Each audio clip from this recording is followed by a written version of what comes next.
Hey everyone, tonight, I'm standing in my driveway, the air thick with the scent of jasmine and betrayal.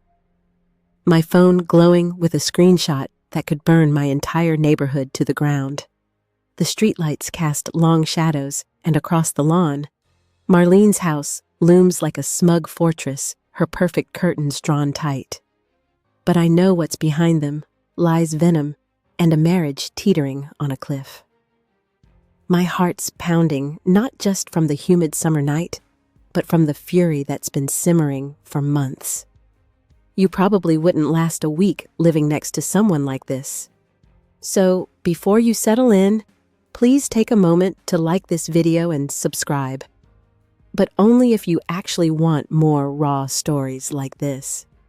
Drop a comment below. Where are you listening from? And have you ever had a nightmare neighbor? Now take a deep breath, because here's everything you never knew about the war. I survived on my own front lawn. It started 6 months ago, when I moved into this quiet cul-de-sac chasing a fresh start after a brutal divorce. I'm Eliza, by the way, 34, single and stubborn as hell. This place was supposed to be my sanctuary, a tidy craftsman bungalow with a front porch perfect for morning coffee. But Marlene, my next-door neighbor, had other plans. She's the kind of woman who smiles like she's selling you something all bleached teeth and calculated charm. Her husband Greg is a soft-spoken accountant who mows their lawn with military precision. They're the HOA's golden couple, always hosting barbecues, always whispering about who's breaking the rules. The first sign of trouble came at one of those barbecues, a sticky July evening where the cicadas screamed louder than the small talk. I was new, trying to fit in, sipping a lukewarm spritzer while Marlene held court by the grill. She leaned toward another neighbor, a mousy woman named Karen, and stage whispered, "Eliza's probably sleeping around, to afford that house on her own." The words hit me like a slap, my cheeks burning as Karen giggled nervously. I froze, my plastic cup crumpling in my grip. I wanted to storm over to call her out in front of everyone, but I didn't. I stayed quiet, swallowing the rage because I wasn't ready to make enemies. Not yet. That night, I lay awake, the ceiling fan slicing through the muggy air, replaying her words. Sleeping around. She didn't know me. She didn't know the years I'd spent clawing my way out of a toxic marriage, saving every penny for this house. The injustice gnawed at me, but I told myself to let it go. Neighbors gossip. It's normal. Except it wasn't. Marlene's whispers spread like wildfire. By the next HOA meeting, I caught sidelong glances from other residents, their murmurs trailing me like smoke. Divorced? No kids? Must be desperate. My mailbox started getting stuffed with anonymous notes. "Keep your curtains closed at night. We don't need your kind here." Each one felt like a brick in a wall Marlene was building to isolate me. The conflict erupted a month later over something so petty, it's almost laughable now. My dog, a scruffy mutt named Baxter, dug under the fence into Marlene's pristine backyard. I apologized, offered to fix the damage, but Marlene wasn't having it. She stood on her porch arms, crossed her voice dripping with disdain. "Control your mutt, Eliza, or I'll report you to the HOA. This isn't a slum." Her words were a match to my kindling. I snapped back. "Maybe if you spent less time gossiping, you'd notice your own husband sneaking out at night." It was a wild guess born of anger, but the way her face paled told me I'd hit something. Greg, who'd been lingering in the doorway, ducked inside without a word. That night, I couldn't sleep.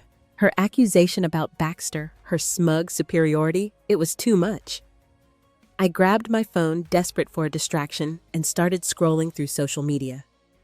That's when I saw it, a notification from a dating app I hadn't used in years. Out of curiosity, I logged in, and there in the nearby section was a profile that stopped my heart. Greg. His photo was unmistakable. Same receding hairline, same nervous smile. His bio read, "Looking for discreet fun. No strings." My hands shook as I took a screenshot, then another. Marlene's perfect husband was on Tinder, and I had proof. The climax came the next morning when I printed out the screenshots and slipped them into an envelope. I didn't think, Didn't hesitate. I marched to the HOA president's house, a stuffy retiree named Mr. Callahan, and handed him the evidence. "Marlene's been slandering me," I said, my voice steady despite the adrenaline. "But maybe the HOA should know what her husband's up to before they take her side again." His eyes widened as he scanned the pages, and for the first time, I felt a flicker of power. I'd stayed quiet too long, let her lies fester. No more. The realization hit me as I walked home, the envelope gone, but its weight still heavy in my chest. This wasn't just about Baxter or gossip anymore. It was war. Marlene had underestimated me, but I was done playing nice. I'd uncovered her husband's secret, and I was ready to use it. But as I stepped onto my porch, I saw her watching from her window, her silhouette sharp against the morning light. She knew something was coming, and that scared me more than anything.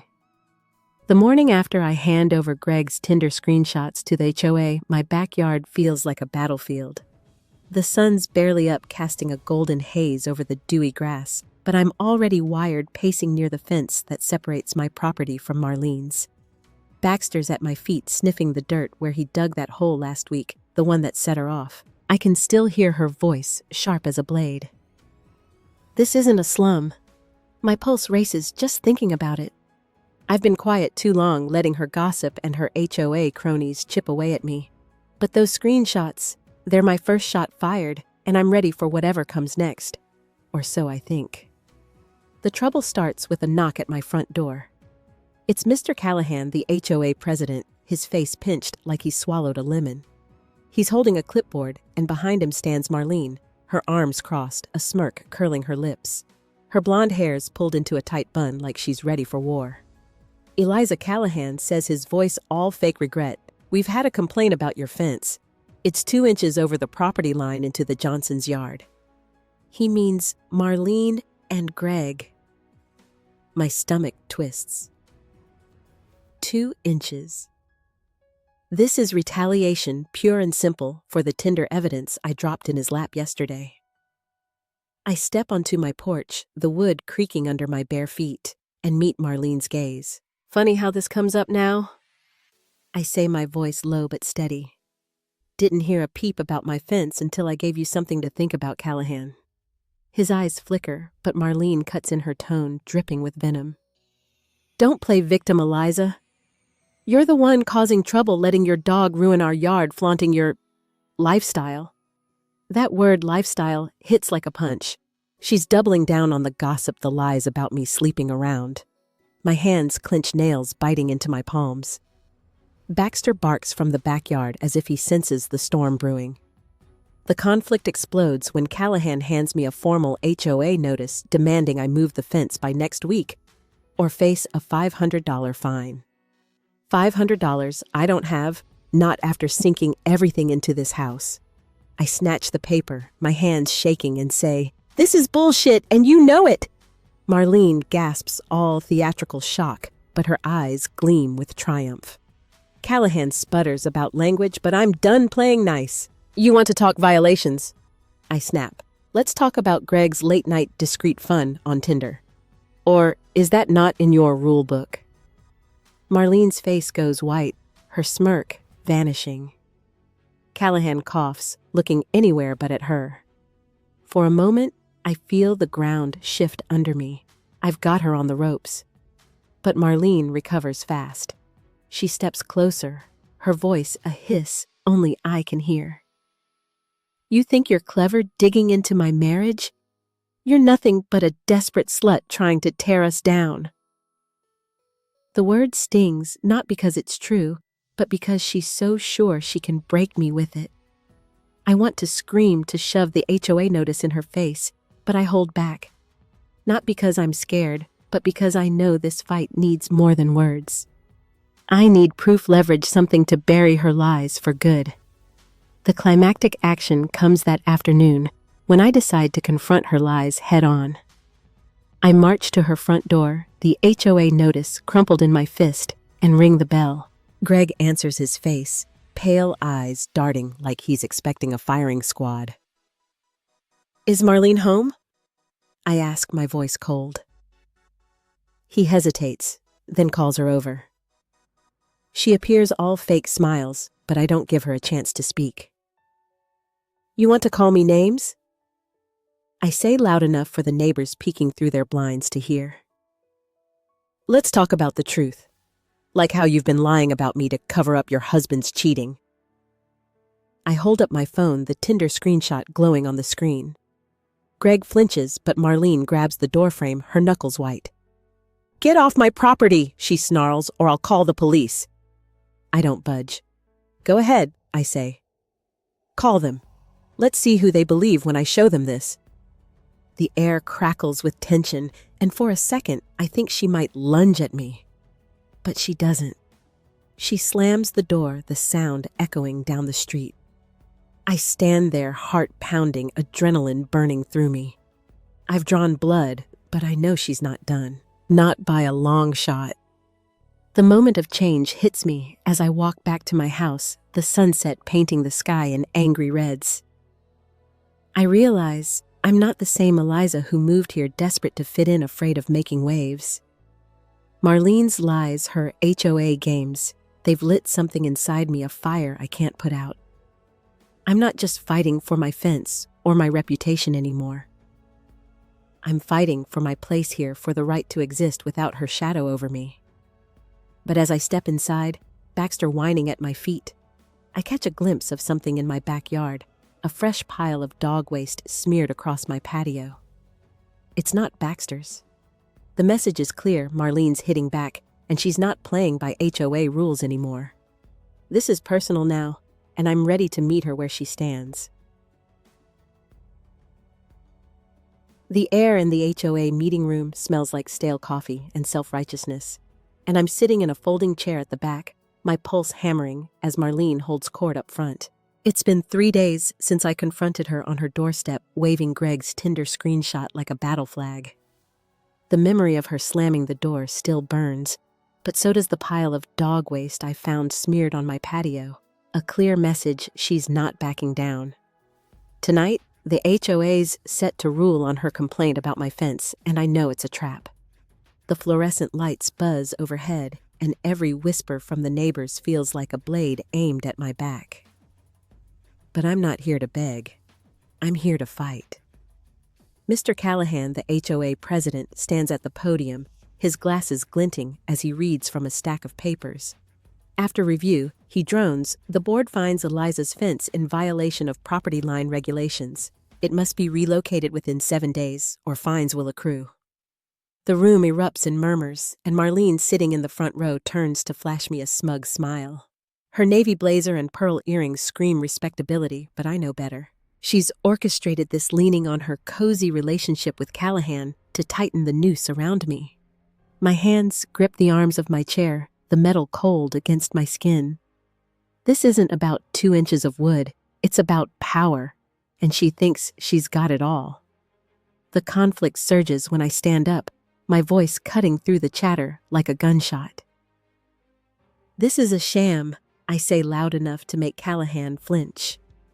Every head turns, eyes wide, some curious, some hostile. Marlene's been slandering me since I moved here, and now you're all playing her game. Why isn't anyone talking about her husband's Tinder profile, or the fact that she's retaliating because I called her out?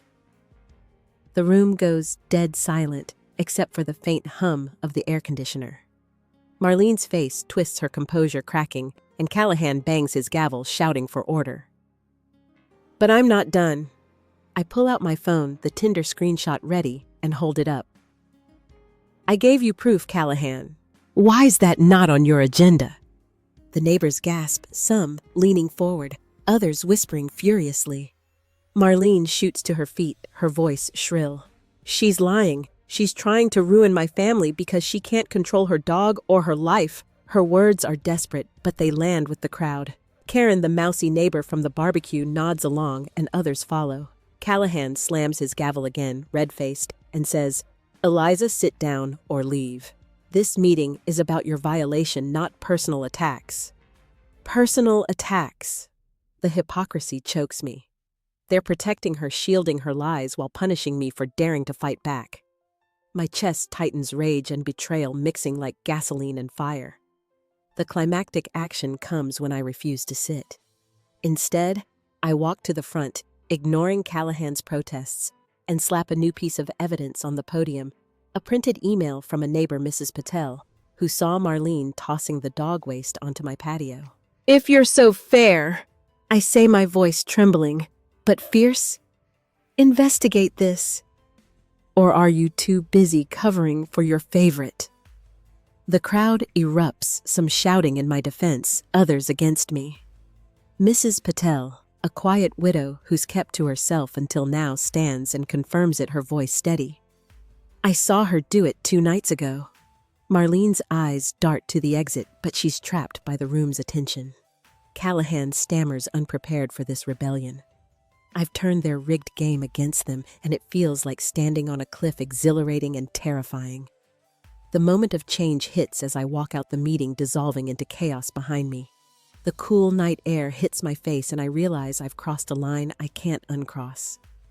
I've exposed Marlene's pettiness and the HOA's bias, but I've also painted a target on my back.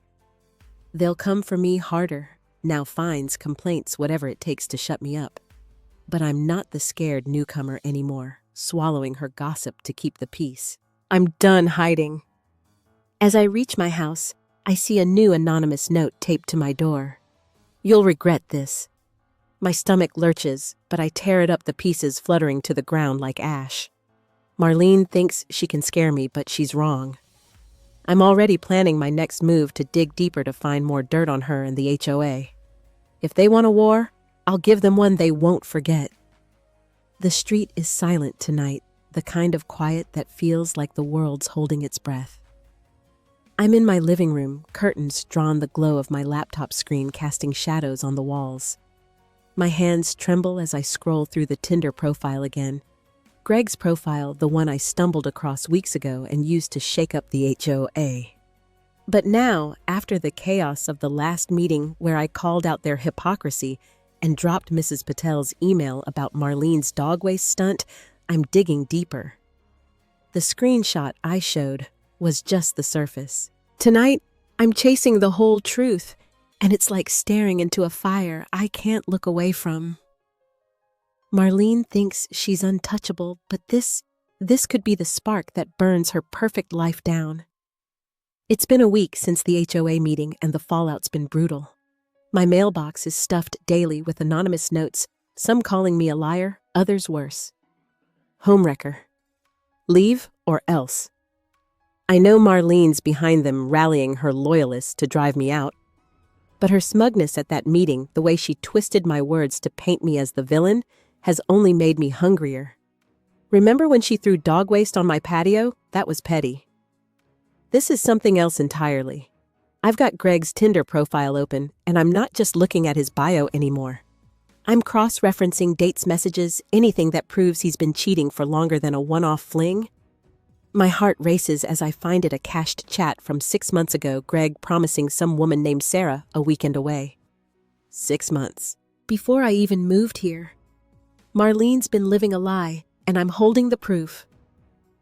The conflict flares when I hear a sharp knock at my door, shattering the silence. It's late past 10 p.m., and my stomach lurches.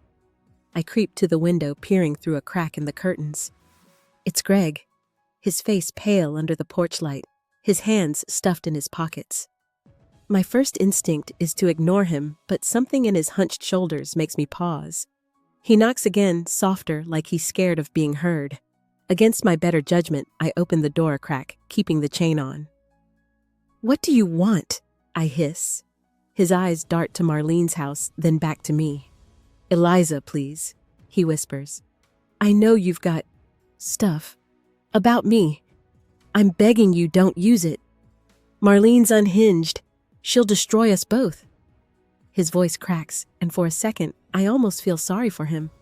Almost. Then I remember Marlene's lies, her venom, and I slam the door shut, my heart pounding. He's not here to make peace. He's here to protect her. The climactic action comes an hour later, when I make my move. Greg's visit has lit a fuse in me, and I'm done playing defense.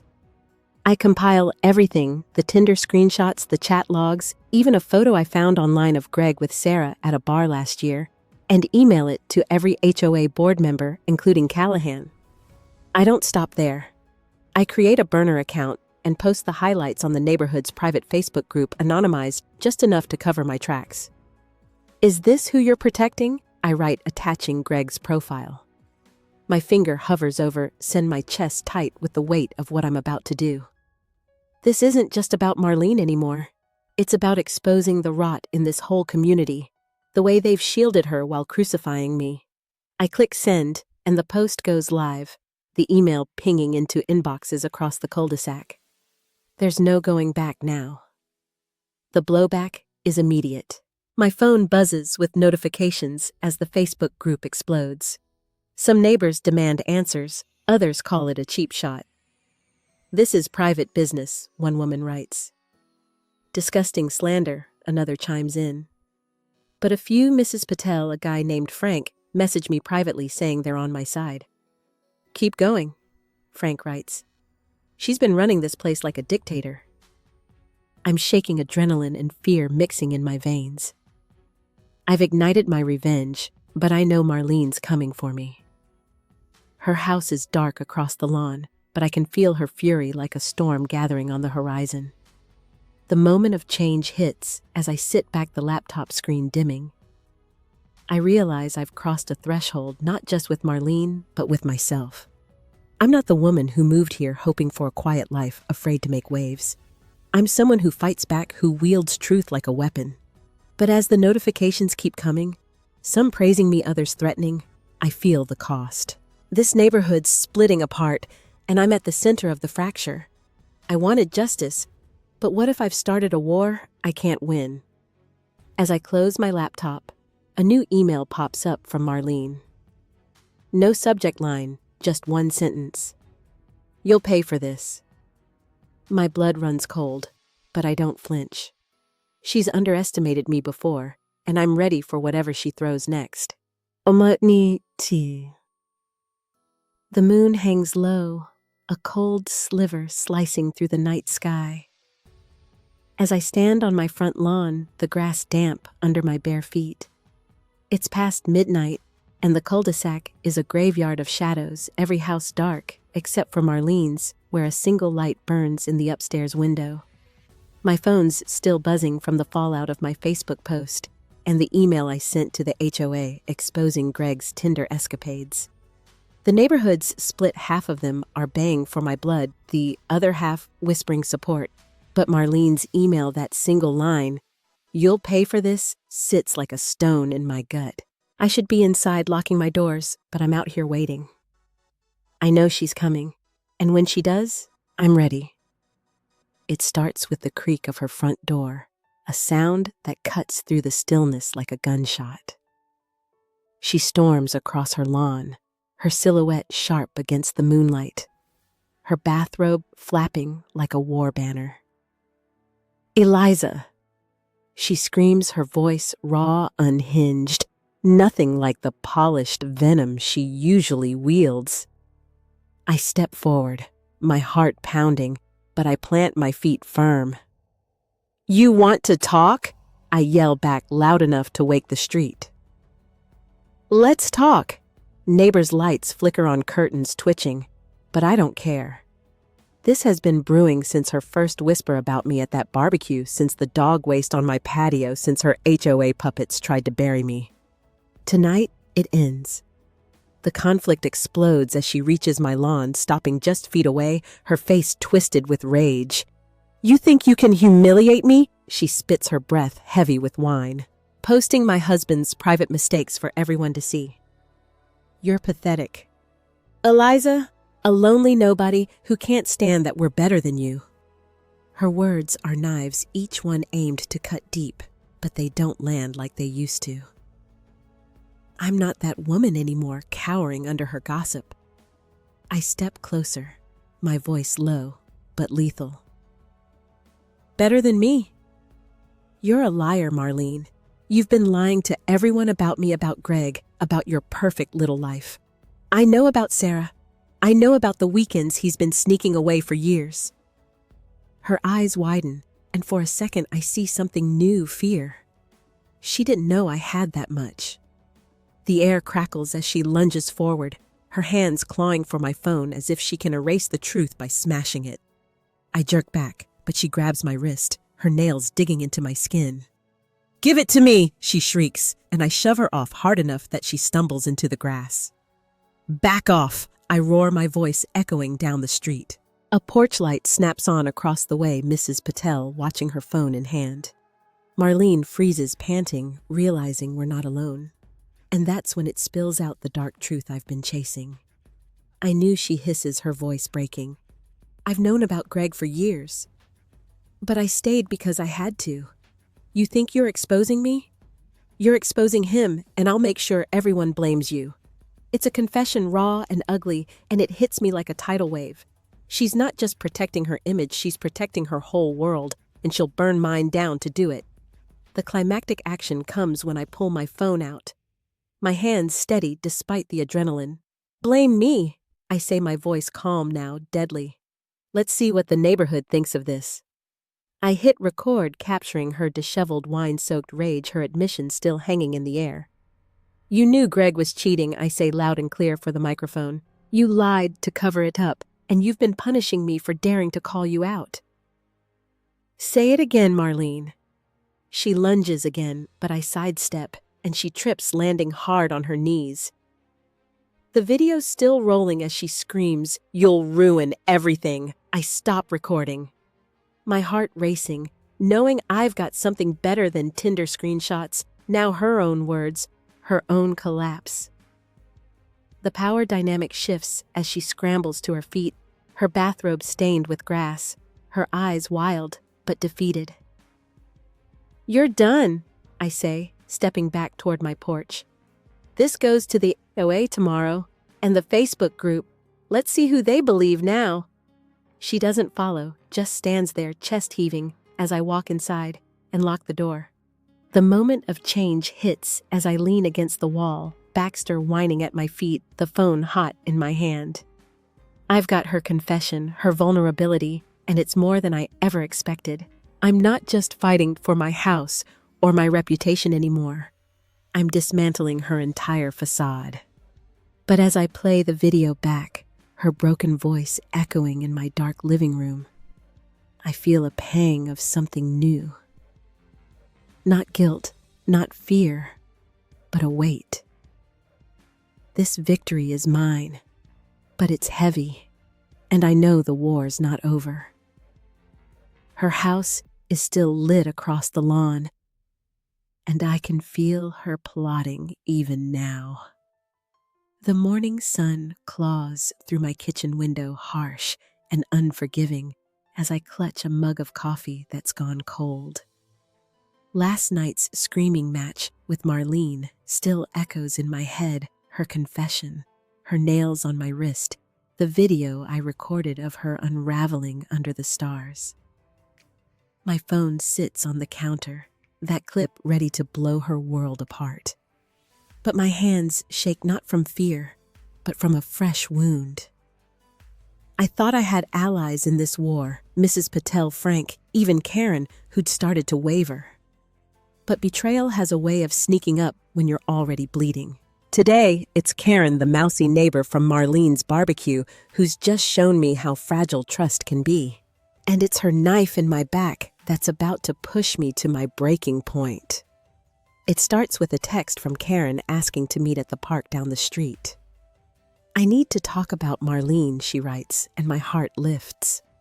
Karen's been on the fence, giggling at Marlene's gossip, but texting me privately after the Facebook post saying she's sick of the drama. I thought she was coming around, maybe ready to back me up.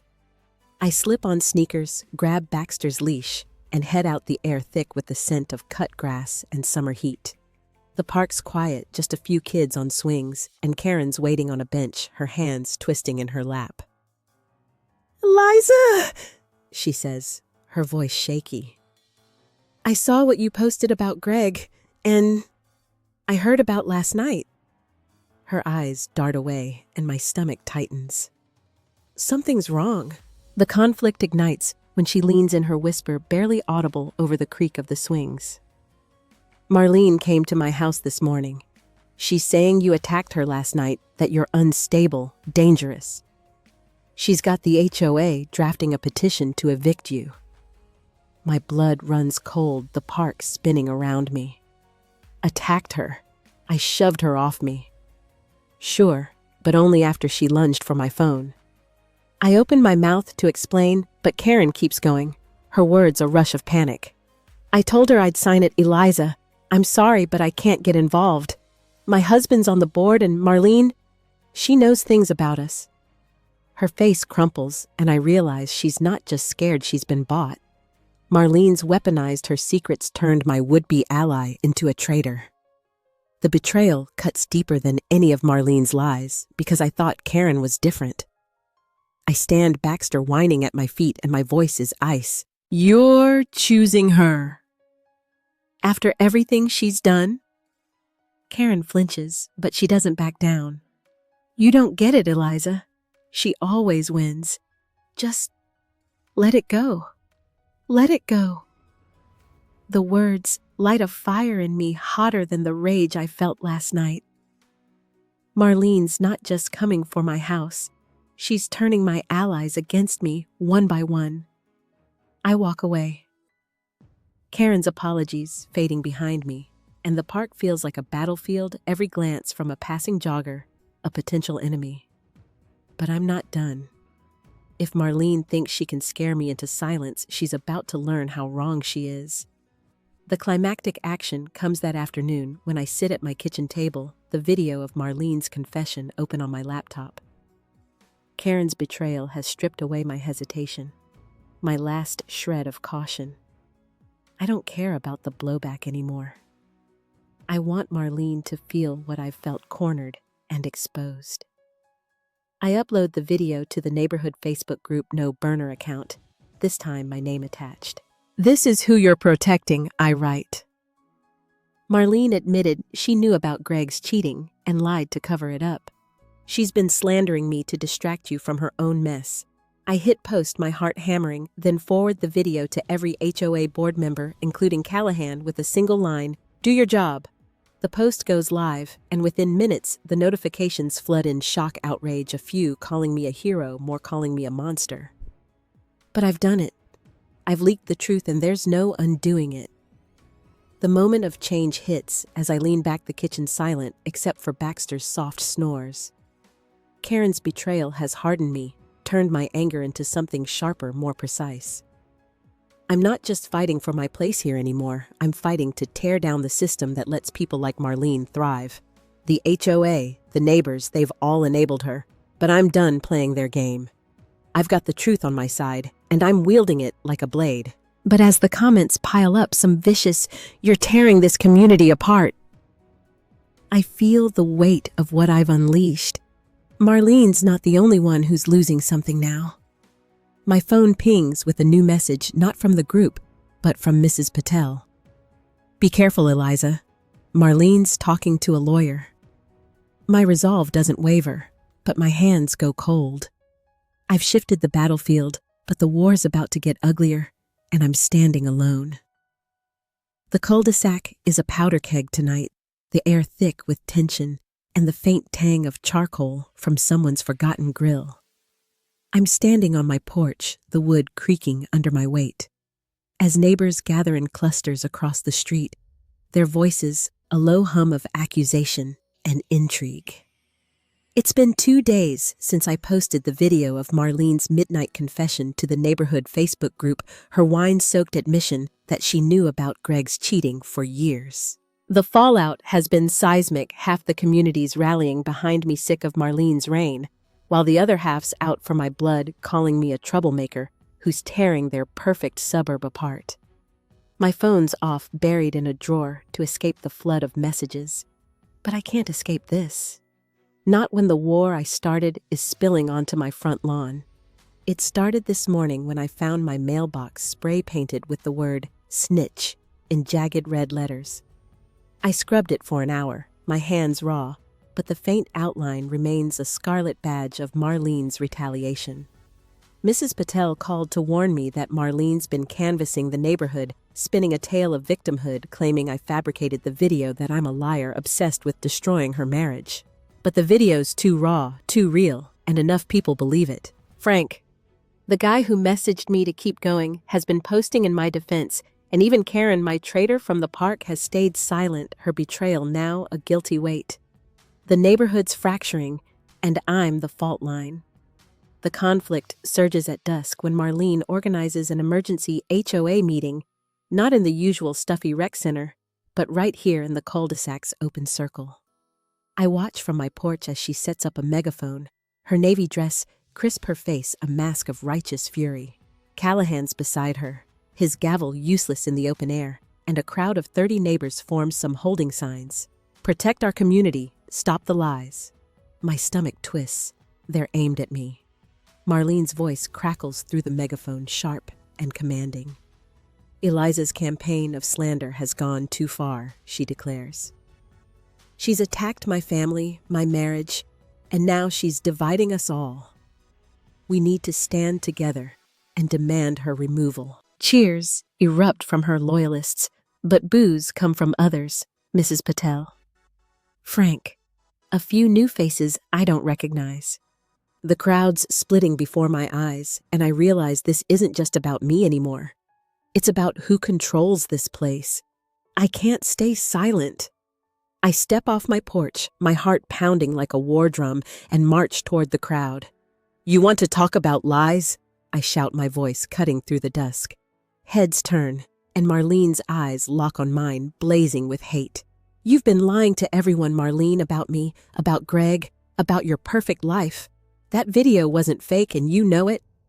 The crowd murmurs, some nodding, others jeering. A man I don't know yells, "Go back to where you came from." But Mrs. Patel counters, "Let her speak." Marlene tries to interrupt, but I keep going, my voice raw.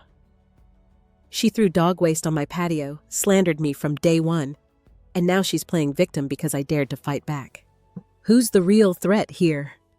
The air's electric, every word a spark, and I feel the tide shifting just for a moment. The climactic action erupts when Marlene loses control. She drops the megaphone, storms toward me, and shoves me hard, her hands slamming into my chest. I stumble, catching myself on the asphalt, and the crowd gasps. "You're a liar!" She screams, her face inches from mine, spit flying. "You'll burn for this!" Before I can react, Frank pulls her back, and Mrs. Patel's at my side, helping me up. But the damage is done. Neighbors are shouting, some rushing to Marlene, others forming a protective ring around me. A beer can sails through the air, missing my head by inches, and I hear glass shatter somewhere behind me. The showdown's turned violent, and my safety's hanging by a thread. Callahan's yelling for calm, but no one listens. I lock eyes with Marlene, her face a mask of rage and desperation. And I know she's not just fighting for her reputation anymore, she's fighting for survival. The moment of change hits as I back away. Mrs. Patel's hand on my arm, the crowd's chaos swirling around us. I realize I've done more than expose Marlene. I've shattered the illusion of this neighborhood's unity. People are choosing sides, and for the first time, I'm not alone. Frank's shouting at Callahan, demanding an investigation into Marlene's actions, and Mrs. Patel whispers, "You've got us now, Eliza." But as I reach my porch, my chest tight with adrenaline, I see a new threat. A group of Marlene's loyalists lingering across the street, their eyes on my house. The spray paint on my mailbox was just the start. This public showdown has pushed Marlene to her breaking point, and I know she'll hit back harder, maybe in ways I can't predict. My victory's real, but it's fragile, and the cost is written in the broken glass, glittering on the pavement. The air in my house feels heavy tonight, like it's holding on to the chaos of the cul-de-sac showdown 2 nights ago. Marlene's shoved the beer can whistling past my head, the neighborhood splitting into factions under the streetlights.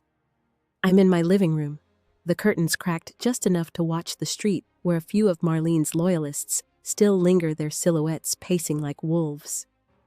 My mailbox, still faintly stained with snitch, is a constant reminder of the war I'm fighting.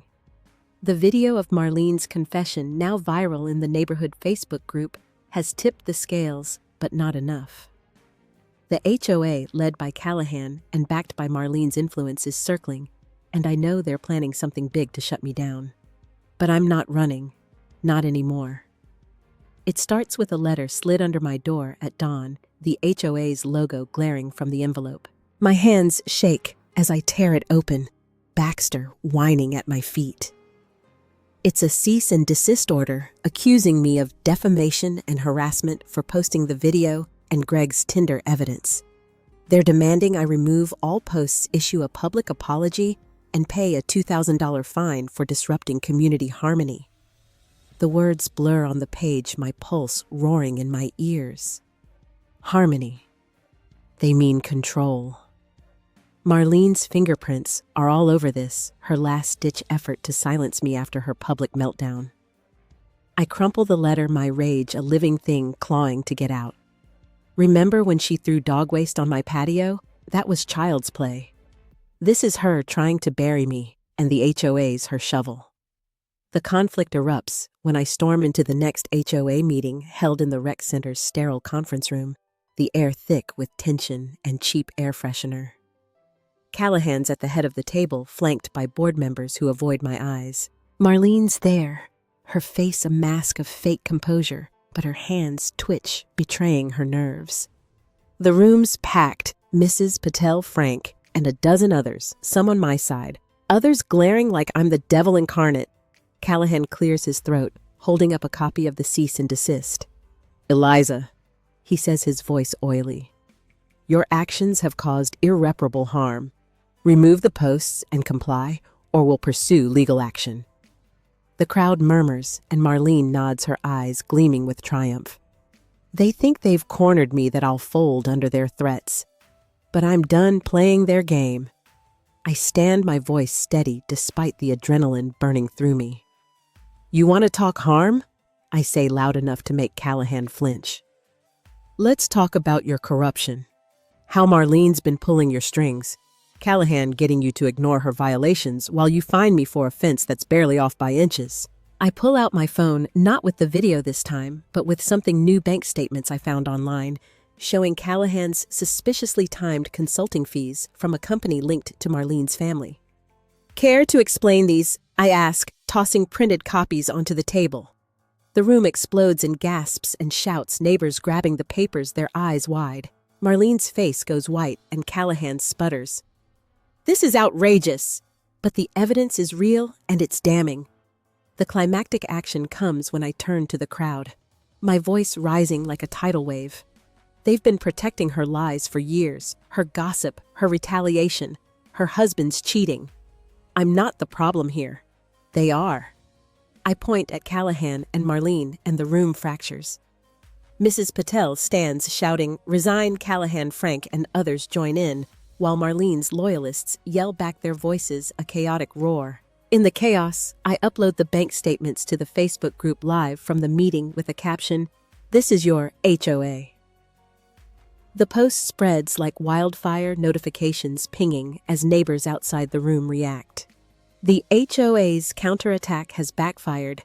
They thought they could scare me, but I've turned their own secrets against them, exposing their corruption to everyone. The moment of change hits as I walk out the meeting, dissolving into shouts and accusations behind me.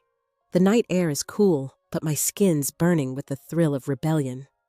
I've cemented my fight not just against Marlene, but against the whole rotten system that propped her up. Mrs. Patel catches up, her eyes fierce. "You've started something, Eliza. They can't ignore us now." Frank's already texting, organizing a petition for Callahan's removal. But as I reach my house, I see a new threat, a brick on my porch wrapped in a note. Last warning.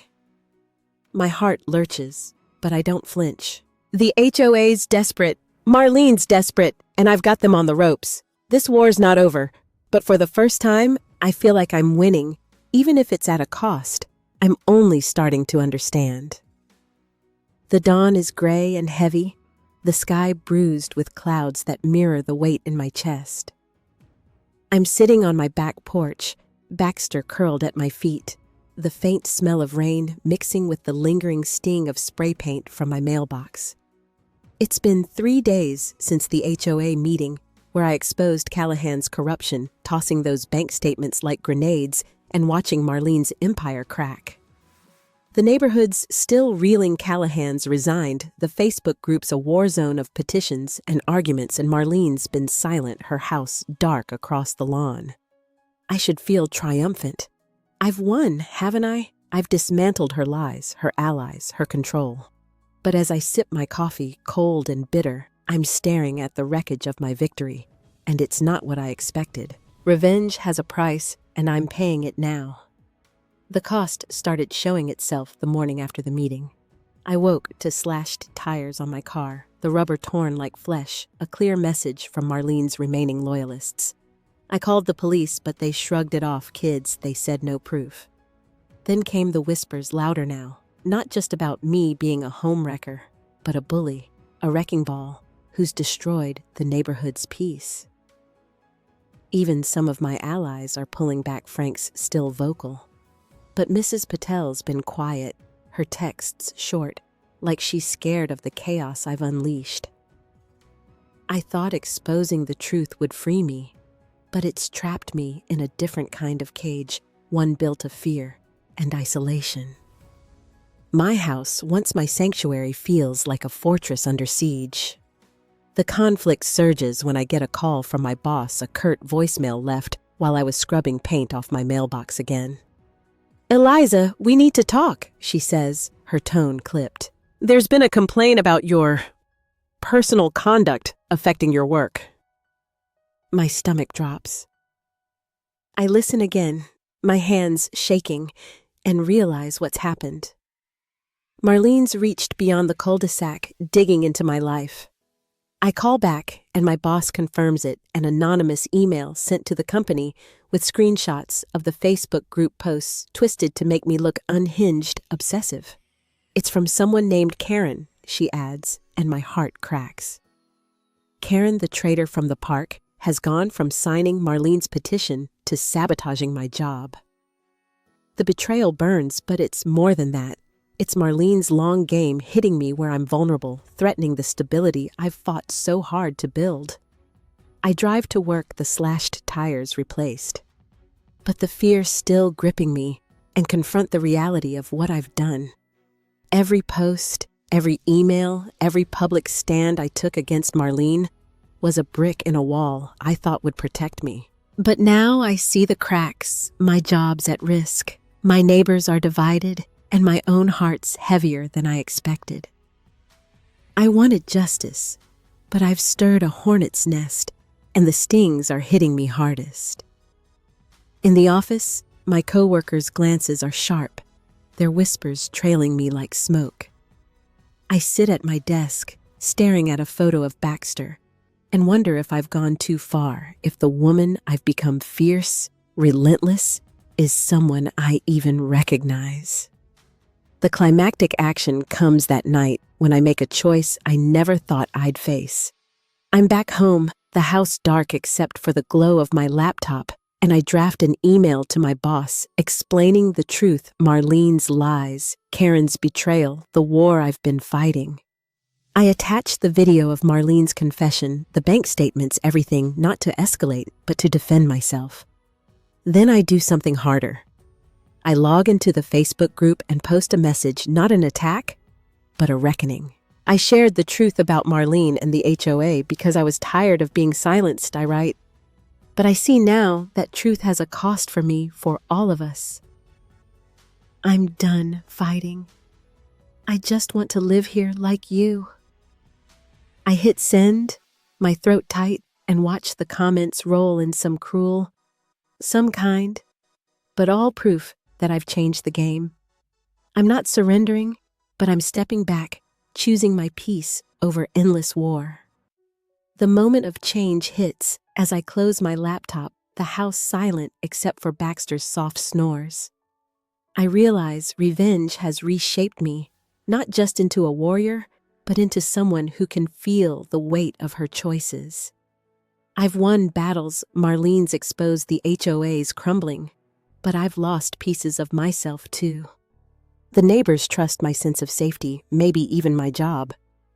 I walk to my porch, the night cool and quiet, and look at Marlene's house. No lights, no movement, but I know she's there, licking her wounds. For the first time, I don't feel rage, just a strange, aching clarity.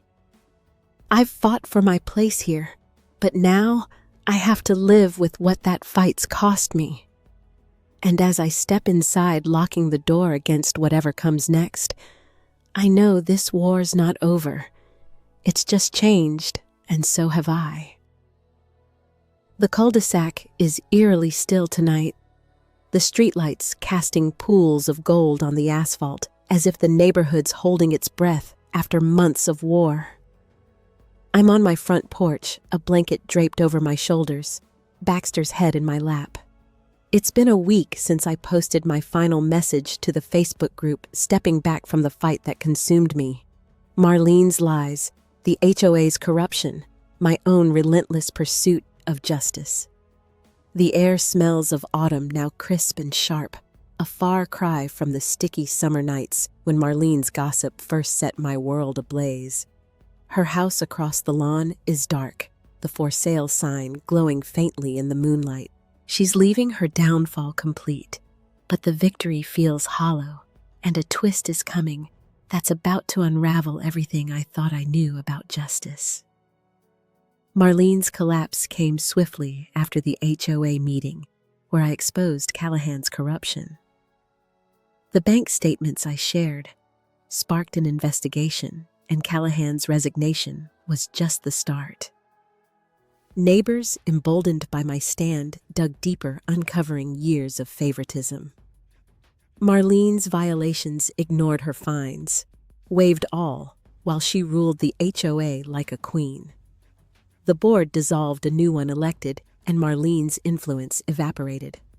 Greg left her moving out in a U-Haul last week, his Tinder escapades now public knowledge. The neighborhood shunned her, her loyalists scattered, and the Facebook group buzzed with apologies to me, Karen's among them, though I didn't respond. I thought this was it, the end of the war. I'd won, but winning doesn't feel like I imagined. The conflict surges when I find a letter in my mailbox this morning, not anonymous this time, but in Marlene's handwriting. My hands tremble as I open it, expecting threats, but instead, it's a confession, raw and jagged. Eliza, she writes, I hated you because you saw through me. I knew about Greg, but I couldn't face it, so I made you the enemy. I'm sorry. I'm leaving because I have nothing left. My breath catches the words slicing through my anger. Sorry. After the gossip, the dog wastes the slashed tires, the job threats. I want to tear it up to laugh at her weakness, but something stops me. Her words echo the video I recorded, her drunken admission under the stars. And I realize this isn't a trick. It's her surrender, and it's breaking something inside me. The climactic action comes when I decide to confront her one last time. I walk to her house, the letter crumpled in my fist, and knock on her door. She answers, her face gaunt, her eyes red-rimmed, no trace of the polished venom I once feared. Why now, I demand, holding up the letter. Why apologize when you've already lost? Her voice is barely a whisper. Because I see it now, what I did to you, to myself. I don't expect forgiveness. I just needed you to know. I stand there, the night closing in, and feel the weight of her words. I could scream, could throw her apology back in her face, but instead, I nod, turn, and walk away. I don't forgive her, but I don't need to destroy her anymore. She's done that herself. The final twist hits as I reach my porch, the letter still in my hand. I realize the reckoning isn't just hers, it's mine. I fought for truth, for my place here, but I lost pieces of myself in the process. Trust, safety, the quiet life I came here for. Marlene's downfall was my goal, but her apology challenges my sense of justice. Was it worth it, this war that scarred us both? I sit, Baxter's warmth grounding me, and feel a shift. Closure isn't in her defeat, but in my choice to let go to rebuild on my terms. Her house will be empty soon, but mine is still standing, and that's enough. The storm has passed, and I'm still here, breathing in the quiet of a neighborhood forever changed. Sitting on my porch, the stars above feel closer, softer, like they're whispering that I've earned this moment. The war with Marlene cost me dearly sleepless nights, a job on shaky ground, neighbors who'll never look at me the same. I fought her lies, her cruelty with a fire I didn't know I had. But each battle carved scars on my heart. I see now that revenge wasn't just about her. It was about proving I could stand tall, that I wouldn't be broken. And I did. I stood up, not just for me, but for anyone who's ever felt crushed by someone like her. If you're dealing with someone toxic next door, please believe me, you're not crazy and you're not alone. You have a voice, a strength, even when it feels like the world's against you. I don't regret fighting, but I've learned that peace comes from choosing what to carry forward. Marlene's gone, her house empty, and I'm planting new roots in this battered soil. My home is mine again, and so is my dignity. That's the victory I'll hold onto, the one that lets me sleep at night, Baxter by my side, the future open, and mine to shape.